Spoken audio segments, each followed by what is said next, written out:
So very good morning everyone. आज की इस क्लास में मैं आपको बताने वाला हूँ कि अगर कोई रेगुलर टैक्स पेयर है, जीएसटी में कौन सी स्कीम ले रखी है, रेगुलर स्कीम ले रखी है, और अगर उसकी सप्लाई बी टू बी में होती है। बी टू बी सप्लाई क्या होती है? रजिस्टर्ड पार्टियों को की गई सेल। तो आप सबको ये पता होना चाहिए कि हम जो भी महीने में सेल करते हैं, हमें उसे समय पे गवर्नमेंट को रिपोर्ट करना होता है। और आउटवर्ड सप्लाई के लिए जो रिटर्न भरा जाता है उसे हम क्या कहते हैं? जीएसटीआर 1। तो जीएसटीआर 1 पे ही बातें चल रही है। मैंने प्रीवियस वीडियो में आपको बी2सी स्मॉल और बी2सी लार्ज सप्लाई को जीएसटीआर 1 में ऑनलाइन डायरेक्ट फाइलिंग में कैसे चढ़ाते हैं वो सिखाया था। आज की इस वीडियो में मैं बी2बी सप्लाई के ऊपर बातें करने वाला हूँ। कौन सी? लेकिन आपको इसके लिए समझना पड़ेगा कि आप ये जो बी2बी सप्लाई है वो कौन सी स्कीम के अंतर्गत कर रहे हैं। हम सबको ये पता होना चाहिए कि रेगुलर टैक्स पेयर भी दो प्रकार के होते हैं। एक होते हैं क्यूआरएमपी स्कीम वाले, और एक होता है मंथली फाइलिंग वाले, मंथली स्कीम वाले। अब आप ये मान के चलिए कि अगर आप मंथली फाइल करते हो तो आपको, जैसे अभी कौन सा महीना चल रहा है? दिसंबर। आज 8 दिसंबर को मैं ये क्लास ले रहा हूँ। तो इसका मतलब ये हो गया है कि अगर मैं मंथली फाइलिंग में हूँ तो अक्टूबर महीने की सेल को मुझे नवंबर में 11 नवंबर से पहले पहले रिटर्न भरना है। कौन सा वाला? जीएसटीआर 1। नवंबर महीने की जो सेल होगी मेरी, उसको मुझे 11 दिसंबर से पहले पहले जीएसटीआर 1 भरना, और दिसंबर महीने की, यानी ये जो साल का चौथा क्वार्टर है, थर्ड क्वार्टर चल रहा है ये, ठीक है। तो इसकी मुझे सेल कब रिपोर्ट करनी है? 11 नवंबर को जीएसटीआर 1 भरना है। तो अगर आप मंथली फाइलर हो तो आपको जीएसटीआर 1 भरना है 11 तारीख से पहले पहले। तो अभी अगर अपन 8 दिसंबर को पढ़ रहे हैं तो हमें कौन सा रिटर्न भरना है? कौन से महीने का? नवंबर 2025 का हमें यहाँ पर जीएसटीआर 1 फाइल करना होगा। अगर क्यूआरएमपी स्कीम में हूं, मैं क्वार्टरली टैक्स पेयर हूं, तो अक्टूबर, नवंबर और दिसंबर, तो आप ये मान के चलिए अक्टूबर का आपको 13 नवंबर से पहले पहले आईएफएफ अपलोड करना होगा। अब यहां पर आप समझिए, इसको जीएसटीआर 1 नहीं भरना होगा, इसको यहां पर क्या करना होगा? 13 नवंबर से पहले इनवॉइस फर्निशिंग फैसिलिटी में ये बिल चढ़ाना होगा, ताकि सामने वाली पार्टी को समय पे आईटीसी रिफ्लेक्ट हो। और नवंबर का इसको 13 दिसंबर से पहले पहले भरना होगा आईएफएफ, और दिसंबर में आपको 13 जनवरी से पहले पहले जीएसटीआर 1 भरना होगा। तो देखिए, ये आप समझ लीजिए, अगर आप बी2बी सप्लाई की बात कर रहे हैं तो आपको एक रेगुलर टैक्स पेयर को दो नजरिए से देखना होगा। वो दो नजरिए कौन कौन से? कि वो क्वार्टरली फाइलर है या मंथली फाइलर है। अगर वो क्वार्टरली फाइलर है तो किसी भी क्वार्टर के पहले 2 महीने के लिए जीएसटीआर 1 नहीं जाएगा। क्या जाएगा? आईएफएफ जाएगा, अगर उसकी बी2बी सप्लाई है तो। और ये भी ऑप्शनल है, मैंडेटरी नहीं है। आप चाहो तो मत भरो आईएफएफ, आप डायरेक्ट जीएसटीआर 1 भरो। लेकिन अगर आप मंथली फाइलर हो तो आपको एवरी मंथ कौन से रिटर्न फाइल करने हैं? जीएसटीआर 1 फाइल करने हैं। यानी यहां पर अगर क्यूआरएमपी टैक्स पेयर की बात करूं तो ये 13 जनवरी से पहले पहले जीएसटीआर 1 भरेगा फॉर द थर्ड क्वार्टर, जबकि मंथली फाइलर को एवरी मंथ फाइल करना होता है। मैं आज की इस वीडियो में आपको दोनों ही पार्टियों के ये जो नवंबर महीने की जो कंप्लायंस है वो करके बताने वाला हूँ। यानी आप समझिए, हम अभी कौन से महीने का काम करेंगे? नवंबर का। तो अगर आप मंथली फाइलर के जीएसटीआर 1 में जाओगे तो नवंबर में उसको 11 दिसंबर से पहले पहले क्या करना है? जीएसटीआर 1 भरना है। और अगर आप क्यूआरएमपी टैक्स पेयर की आईडी में जाओगे तो उसको 13 दिसंबर से पहले पहले क्या करना है? आईएफएफ में जाके बी2बी इनवॉइस चढ़ाना है। चलिए, मैं आपको दोनों ही पार्टियों के, मंथली फाइलर के as well as QRMP tax payer की बी2बी सप्लाई को कैसे चढ़ाया जाता है वो सिखाने वाला हूं। यानी आज की इस वीडियो में मैं दोनों ऑप्शन बताऊंगा, जीएसटीआर 1 और इनवॉइस फर्निशिंग फैसिलिटी। ये दोनों के दोनों ही आपको बी2बी सप्लाई दिखाने के लिए भरे जाने वाली चीजें हैं, ठीक है। चलिए, हम सीधे सीधे चलते हैं पोर्टल के ऊपर। तो राइट नाउ मैं जिस आईडी में हूं ये मंथली स्कीम में है। एज वेल एज अगर आप इसके डैशबोर्ड पे भी देखोगे तो उसकी फाइलिंग फ्रीक्वेंसी भी नजर आ जाएगी। जैसे मैं बताता हूँ आपको, रिटर्न फाइलिंग डैशबोर्ड पे चलते हैं हम, इसकी सर्विसेज रिटर्न्स रिटर्न डैशबोर्ड पे चलते हैं। अब आप देखिए, अभी दिसंबर चल रहा है तो हमें कौन सा पीरियड लेना होगा, नवंबर लेना होगा, क्योंकि दिसंबर में नवंबर के रिटर्न भरे जाएंगे। ठीक है, तो नवंबर जब आप लोगे तो सॉफ्टवेयर आपको यहाँ पर बता देगा कि भाई आपको इस दिसंबर 11 दिसंबर से पहले पहले क्या करना है, GSTR 1 भरना है। अब आप सोचो, अगर आप QRMP टैक्स पेयर होते तो ये ऑप्शन आता ही नहीं। यहाँ क्या लिखा हुआ था, IFF लिखा हुआ था। अभी बताऊंगा इसके जस्ट बाद। यहाँ 1 आ रहा है, इसका मतलब आप मंथली फाइलर हो। अच्छा, 1 भी आ रहा है और 11 दिसंबर को, और GSTR 3 भी भरना है आपको 20 दिसंबर से पहले पहले, यानी दोनों रिटर्न आपको इस महीने नजर आ रहे हैं। अगर it means you are in monthly scheme, you are not a QRMP tax payer, आप क्वार्टरली स्कीम में नहीं है।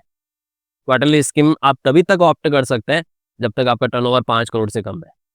वो व्यापारी जो GST में रजिस्टर्ड तो हो रहा है, लेकिन अगर उसका टर्नओवर 5 करोड़ से कम है तो वो QRMP स्कीम में जाकर रजिस्टर्ड QRMP स्कीम ऑप्ट कर सकता है, जिसमें उसको क्वार्टरली ये कंप्लायंसेस करने होंगे 1 और 3B के, बट मंथली कंप्लायंसेस भी करने होंगे IFF के रूप में अगर आप B2B में सप्लाई करते हैं।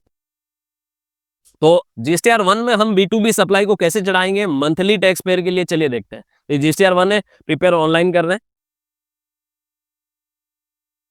जैसे मैंने यहाँ प्रिपेयर ऑनलाइन किया, आप देखिए इसमें GSTR 1 की सारी टेबल नजर आ रही, टोटल मिला के 13 टेबल्स इसमें आपको दिख रही है। These are called tables. ये जो कॉलम्स दिख रहे हैं ना, आइकन्स जो दिख रहे हैं, टेबल्स कहलाती। GST में जो रिटर्न्स के अंदर आपको ये टेबल्स कहलाती। और B2B सप्लाई आपको टेबल नंबर 4A में दिखानी होती है, ये सबसे पहली टेबल। अभी यहाँ पर काउंटिंग कितनी दिख रही। अब आप जब यहाँ पर बिल चढ़ाएंगे, अपलोड करेंगे, तो ये यहाँ नंबर्स नजर आएंगे। मान लो 200 बिल है किसी महीने में, मान लो मैंने नवंबर 2025 के अंदर 200 बिल बनाए, रजिस्टर्ड पार्टियों को की गई सेल, तो 200 ही बिल मुझे यहाँ पर नजर आएंगे। आएंगे नहीं, चलाने पड़ेंगे 1 बाई 1, इनवॉइस वाइज डिटेल जाती है। सर कैसे जाती है, देखिए हमने हमारा एक डेटाबेस है जो प्रिपेयर कर रखा है। मान लो मेरी ये नवंबर के सारे बिल है, अब यहाँ पर भले अक्टूबर लिखा हुआ, मैं मान लेता हूँ नवंबर के बिल है। ठीक है, और नवंबर में मेरी ये 2 बिल है B2B के, ये देखिए ये B2B सप्लाई है। आप यहाँ से एक काम कर सकते हैं, आप यहाँ पर फिल्टर इस्तेमाल करिए। ठीक है, आप डेटा में जाइए, फिल्टर का इस्तेमाल करिए, और आप यहाँ पर टाइप में जाके B2B रखिए ओनली, तो आपके B2B बिल आ जाएंगे। B2B आ गए, 2 बिल है, 29 नंबर का और 30 नंबर का। रजिस्टर्ड पार्टियों को की गई सेल है, नागालैंड प्लेस ऑफ सप्लाई आ रहा है, ये नागालैंड का GST नंबर है।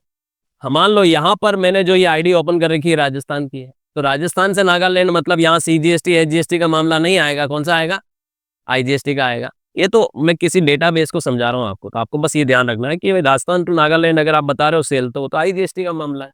ओके, कैसे चढ़ाओगे ऐसे बिलों को, बताता हूँ कैसे चढ़ाते हैं। चलिए चलते हैं सीधे सीधे हम B2B टेबल में GSTR 1 की, अगर आप मंथली फाइलिंग में है तो यहाँ पर आप देख सकते हैं आपके पास एक ऑप्शन आ रहा है, इंपोर्ट ई-वे बिल डेटा। अब इसको समझना भी बहुत जरूरी है कि ई-वे बिल डेटा क्या होता है साहब। देखो, कोई भी बंदा राजस्थान से नागालैंड में बेच रहा है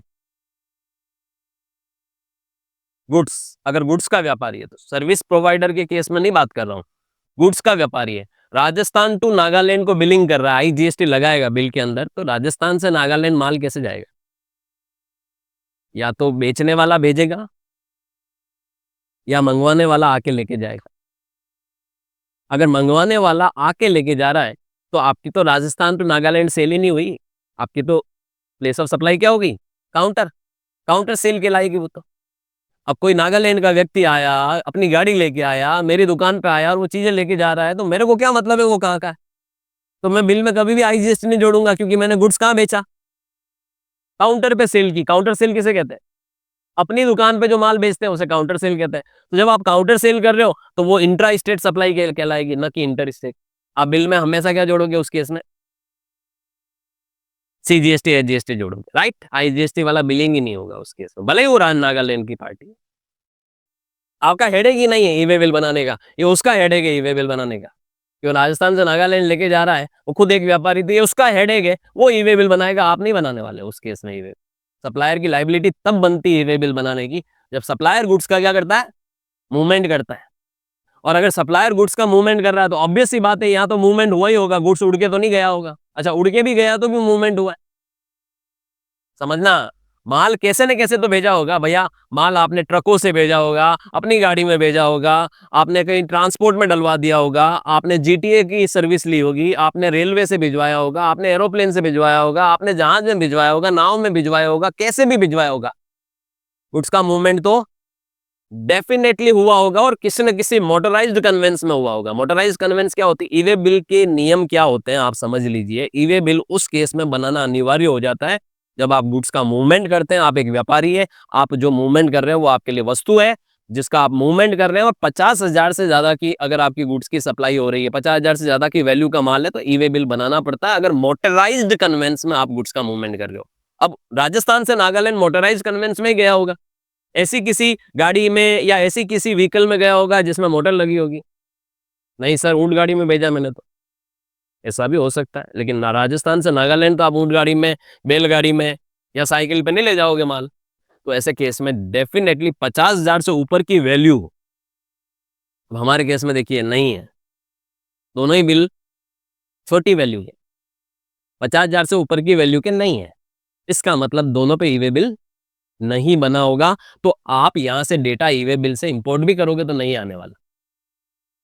ऐसे बिलों पर जिन पर ई वे बिल बने हैं, वो डेटा ई वे बिल बने हैं, तो यहां से इंपोर्ट ई वे बिल डेटा करोगे, वो बिल ऑटोमेटिक यहां आके जुड़ जाएंगे, आपको मैन्युअली ऐड करने की जरूरत। लेकिन जिन बिलों पर ई वे बिल नहीं बने, वो डेटा आपको ऐड करना पड़ेगा, ध्यान देना। और अगर आप 5 करोड़ से ऊपर टर्नओवर में होते हैं, सोचो, तो यहाँ एक और ऑप्शन आता, इंपोर्ट ई इनवॉइस करके ऑप्शन आता। और पहली बात आता ही नहीं ऑप्शन, वो डायरेक्ट ही बिल यहाँ नजर आता है। यानी बी टू बी सप्लाई अगर कोई 5 करोड़ से ज्यादा टर्नओवर वाला व्यापारी कर रहा है, तो उस केस में उसे ई इनवॉइस बनाना पड़ता है, ई इनवॉइस पोर्टल से। और ई इनवॉइस जिन बिलों पर बने हैं, वो बिल तो यहाँ ऑटोमेटिक पहले से मौजूद होंगे, हलो करेंगे, पधारिए आप, मैं तो पहले से मौजूद हूँ यहाँ। ऐसे बी टू बी इनवॉइसेस पहले से आपको यहाँ पर दिखते हैं, जिन पर क्या बने होते हैं? इलेक्ट्रॉनिक इनवॉइस बने होते हैं। तो इनवॉइस जिन पे बने होते हैं यहाँ तो पहले से मौजूद होगा, लेकिन ई वे बिल वाला डेटा आपको इंपोर्ट करना पड़ेगा। हमारे केस में ना तो ई इनवॉइस की एप्लीकेबिलिटी हो रही है, ना ई वे बिल की एप्लीकेबिलिटी हो रही है, क्योंकि ई वे बिल यहाँ पर तब बनता है जब 50 से ऊपर का होता। ठीक है, तो ऐसे केस में आप यहां से क्या करने वाले हो? बी टू बी इनवॉइसेस को ऐसे ऐड करोगे, ऐड रिकॉर्ड पे क्लिक करोगे।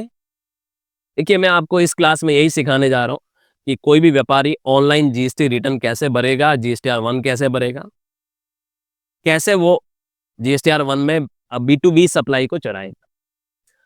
सीक्वेंस वाइज हम लोग ये क्लासेस पढ़ रहे हैं, और ये जो इस तरीके की क्लासेस, ये क्लास जिस कोर्स का पार्ट है, वो कोर्स आपको हमारी एप्लीकेशन पे मिल जाएगा। आप कोर्सेज में जाएं। अभी जो मेरा ये कोर्स चल रहा है, auto spare parts business project, इसमें ये पूरी प्रॉपर अकाउंटिंग चल रही है क्यूआरएमपी टैक्स पे, जिसमें ये क्लास मैं ले रहा हूँ बेसिक। सो आप समझिए कि यहां पर आप देख सकते हैं कि आपको कैसे चढ़ाना होता है ये बिल बी टू बी में। कभी भी ध्यान देना, बी टू बी इनवॉइसेस चढ़ाने के लिए सबसे पहले सामने वाली पार्टी का जीएसटी नंबर डालो, जिसको आपने बेचा। बी टू बी माना ही तभी जा रहा है ना जब वो बंदा क्या है, जीएसटी में रजिस्टर्ड है। तो आपने जैसे ही यहां से जीएसटी नंबर डालोगे, इस पे ऑटोमेटिक ही उस पार्टी का नाम आ जाएगा, ऑटोमेटिक रेसिपिएंट का नाम आ जाएगा, क्योंकि आप ऑनलाइन पोर्टल पे भर रहे हो। अब आप यहां पर एक ऑप्शन और दे रखा है, नेम एज इन मास्टर। यानी टैली वगैरह आप यूज करते हो, तो टैली में आप लेजर वेजर पहले से बना देते हो, तो वो लेजर जब आप एंट्री करते हो तो ऑटोमेटिक आता है लिस्ट में। अगर आप चाहते हो कि यार भविष्य में भी इस पार्टी को तो मैं बेचूंगा ही, और बार बार आएगी ये पार्टी, तो बार बार मैं यहाँ जीएसटी नंबर डालूं, इससे अच्छा मैं इसको एज ए मास्टर क्या कर दूं, ऐड कर दूं। तो मैं इसे ऐड टू मास्टर कर सकता हूं यहाँ से। अगर मैंने ऐड टू मास्टर किया, सॉफ्टवेयर मुझसे पूछेगा कि भाई इसका नाम आपको क्या, इसी नाम से बिलिंग होती है, आप यहाँ नाम डाल दो और सेव करो, तो ये सेव हो जाए। फिर भविष्य में आपको क्या करना होगा, सेकंड टाइम पूरा इसका जीएसटी नंबर कॉपी करने की जरूरत नहीं। पहले 2 डिजिट डालते हैं, उसका डिस्प्ले होने लग जाएगा, जैसे आप किसी अकाउंटिंग सॉफ्टवेयर में लेजर वेजर डिस्प्ले होते हैं, आइटम डिस्प्ले होते हैं, वैसे डिस्प्ले होने लग जाएगा। यानी जीएसटी पोर्टल पे भी आप मास्टर्स, सप्लायर्स के और रेसिपिएंट के जो रिकॉर्ड्स हैं उनको सेव कर सकते हैं अपनी आईडी में, ताकि आपको बार बार सप्लायर या रेसिपिएंट की पूरी डिटेल डालने की आवश्यकता न पड़े। फिलहाल में मैं इसको नो कर रहा हूँ। Now invoice number, second number मुझसे क्या पूछा जा रहा है, बिल नंबर। हमारे केस में बिल नंबर जैसा ये दिख रहा है वैसे ही डालना है। कई सारे लोग क्या करते हैं, इग्नोर कर लेते हैं, यार ये CM/29 है तो खाली 29 डाल देते हैं। आपने अगर खाली 29 डाला, तो सामने वाले को भी खाली 29 से जीएसटीआर 2B में रिफ्लेक्ट करेगा और वो उस पर क्लेम करेगा। आपने ओरिजिनल जो इनवॉइस प्रिंट करके अपने सॉफ्टवेयर से भेजा हुआ उसमें तो क्या लिखा हुआ है, CM ऑफ ये -29। तो उसके पास बिलिंग जो पहुंच रही है वो अपनी बुक्स में अलग तरीके से वो नंबर डाल रहा है, CM/डैश परचेज की एंट्री चढ़ाएगा ना सामने वाला रेसिपिएंट अपनी बुक्स में, तो वो तो ये नंबर डाल रहा है बिल का, और उसके पोर्टल पे 29 दिख रहा है। तो जब रिकंसिलेशन का मैटर आएगा कि पोर्टल पर आपने जो GSTR 2A को डाउनलोड करोगे, 2B को डाउनलोड करोगे, और वो डाउनलोड करके वो अपनी बुक्स की परचेज के साथ रिकंसाइल करेगा, वो मिसमैच में चली जाएगी सारी एंट्री, क्योंकि 29 एक अलग नंबर हो गया और CM-29 एक अलग नंबर हो गया, तो सॉफ्टवेयर उसको मिसमैच में डाल देगा, सारी एंट्री आपकी मिसमैच हो जाएगी ड्यू टू कि आपने सिर्फ एक छोटी सी गलती। इस वजह से ये बहुत इंपॉर्टेंट होता है कि जैसा बिल में नंबर लिखा होता है वैसा ही सप्लायर को भी यहाँ पर चढ़ाना है। तो सप्लायर के दृष्टिकोण से मैं यहाँ पर जैसे ये नंबर डाल रहा हूँ, बिल की डेट यहाँ पर डालो आप, जैसे यहाँ पर देखिए, हालांकि ये अक्टूबर का बिल है, मान लो मैं मानूं कि 24 नवंबर का बिल है, तो मैं बिल की डेट यहाँ पर डाल दूंगा। अच्छा, एक सवाल और आता है, बहुत लोग कहते हैं कि सर क्या पुरानी डेट का बिल भी चढ़ा सकते हैं? बिल्कुल चढ़ा सकते हो। अक्टूबर का कोई बिल चढ़ाना भूल गया तो आप यहाँ पर उसको डाल सकते हो, कोई दिक्कत नहीं। ठीक है, तो ये जैसे नवंबर है तो ये नवंबर। Invoice value, total invoice value का मतलब होता है वो वैल्यू जिसमें टैक्स जुड़ा हुआ है, तो ये देखिए 11,800, तो ये 11,800 आप यहाँ पर डाल दो। जैसे ही डालोगे सॉफ्टवेयर आपसे पूछेगा प्लेस ऑफ सप्लाई। अब देखिए ऑटोमेटिक उसने प्लेस ऑफ सप्लाई ले लिया है नागालैंड, क्योंकि आपने ऊपर नंबर किसका डाला हुआ है। आप चाहो तो चेंज कर सकते हो, प्लेस ऑफ सप्लाई राजस्थान ले सकते हो। सर ऐसा कब करना हमें? जब हम नागालैंड की किसी रजिस्टर्ड पार्टी को बिलिंग कर रहे हैं लोकल में, यानी प्लेस ऑफ सप्लाई राजस्थान तब लूंगा जब नागालैंड वाला आके मेरी दुकान से माल ले जाएगा, तब मेरे को चेंज करना पड़ेगा। सर ऐसा नहीं है, मैंने तो भिजवाया है, तो फिर चेंज करने की आपको कतई जरूरत नहीं है। आप यहाँ नागालैंड लोगे तो IGST आएगा, आप राजस्थान लोगे तो CGST HGST सॉफ्टवेयर पकड़ेगा। ओके, सो ये भी चेंज किया जाता है प्लेस ऑफ सप्लाई जब हम काउंटर सप्लाई करते हैं किसी दूसरे स्टेट की रजिस्टर्ड पार्टी को। अब आता है यहाँ पर रेट। आप लोग एक चीज नोटिस करिए, 0% से लगाकर 40% तक की रेट अवेलेबल है।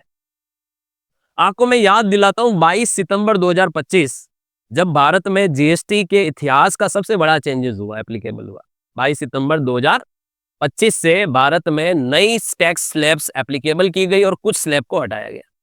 28% वाली स्लैब आज की तारीख में नहीं है, 12% वाली स्लैब आज की तारीख में नहीं है, लेकिन आप देखिए 40% वाली स्लैब को जोड़ दिया गया है। 40% वाली स्लैब यहाँ पर नजर आ रही है, कुछ अलग भी नजर आ रहा है आपको, 7.5% भी नजर आ रहा है, 6% भी नजर आ रहा है, 0.25% भी नजर आ रहा है, 1% भी नजर आ रहा है, 1.5% भी नजर आ रहा है। मतलब GST में जितनी भी स्लैब, चाहे वो पुरानी हो चाहे नई ऐड की गई हो, सारी स्लैब आपको यहाँ पर मौजूद है। आपको सिर्फ सॉफ्टवेयर को ये बताना है कि आपने ये जो सप्लाई है वो कौन सी रेट वाली। अगर मैंने 11,800 रुपए का बिल बनाया तो मैंने कौन सी रेट वाली सप्लाई की है? 18% वाली। 18 में जाऊं और यहां पर मुझे डालना होता है टैक्सेबल वैल्यू। टैक्सेबल वैल्यू ये दो वैल्यू आपके लिए इंपॉर्टेंट है, इनवॉइस वैल्यू और टैक्सेबल वैल्यू। जैसे ही आप यहाँ 10,000 डालोगे 18% में, सॉफ्टवेयर IGST ऑटो कैलकुलेट कर रहा है, देखिए 18%।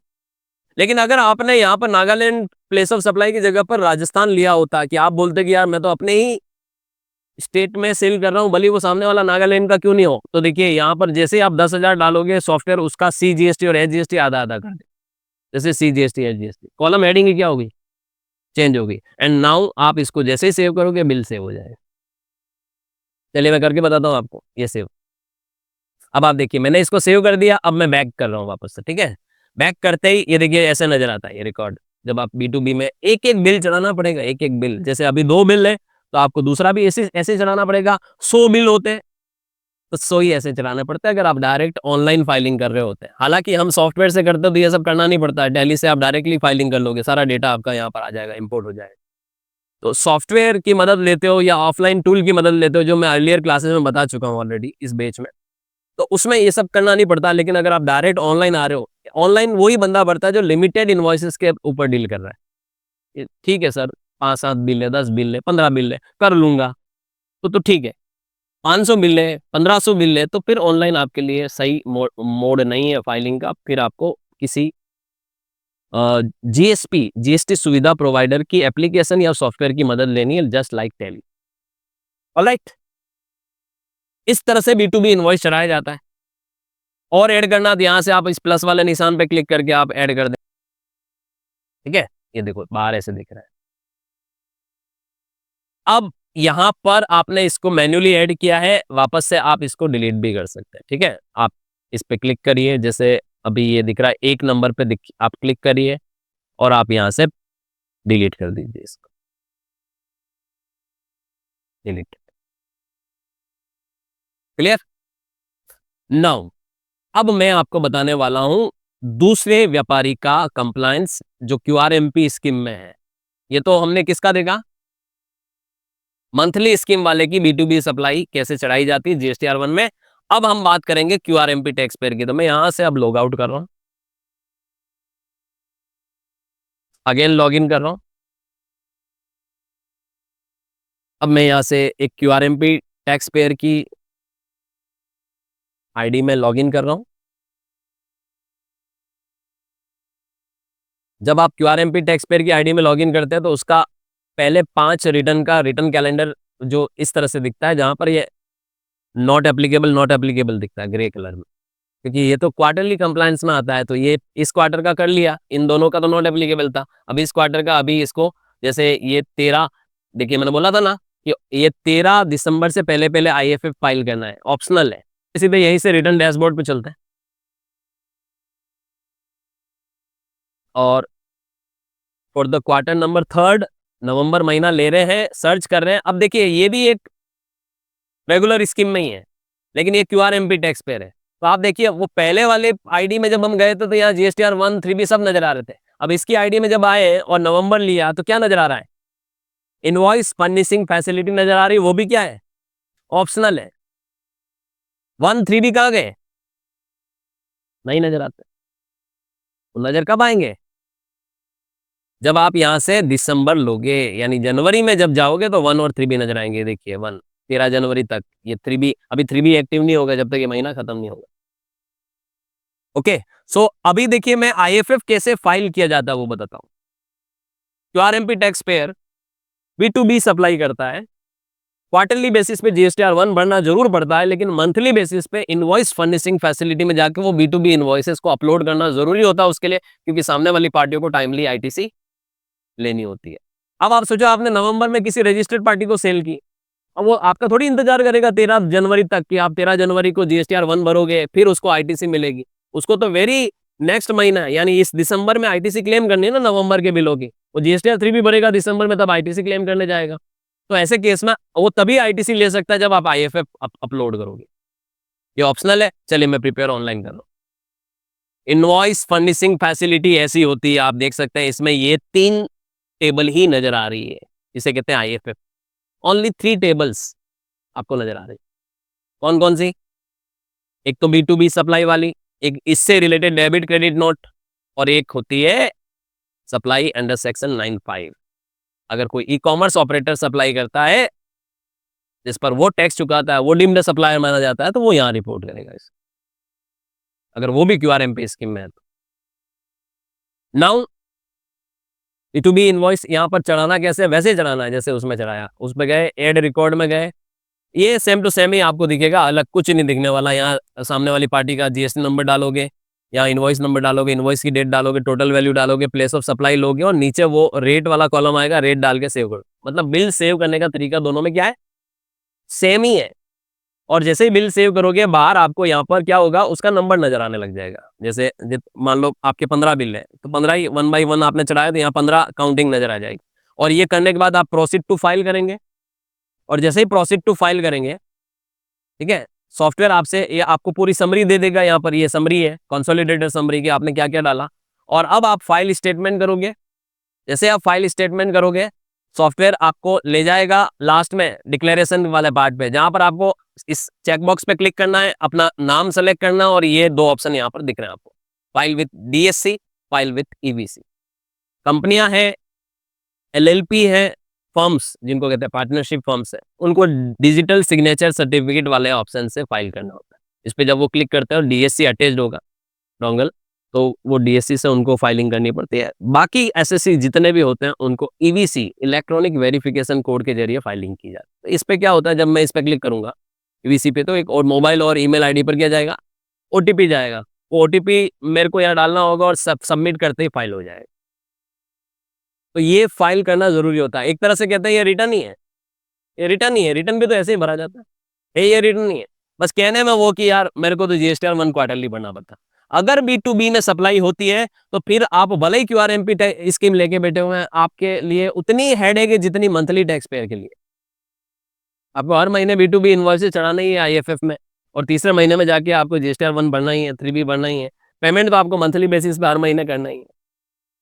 वेरी नेक्स्ट वीडियो में मैं आपको पेमेंट कैसे करता है QRMP tax pair, month two month liability का, वो भी बताऊंगा जीएसटी पीएमटी 0 से।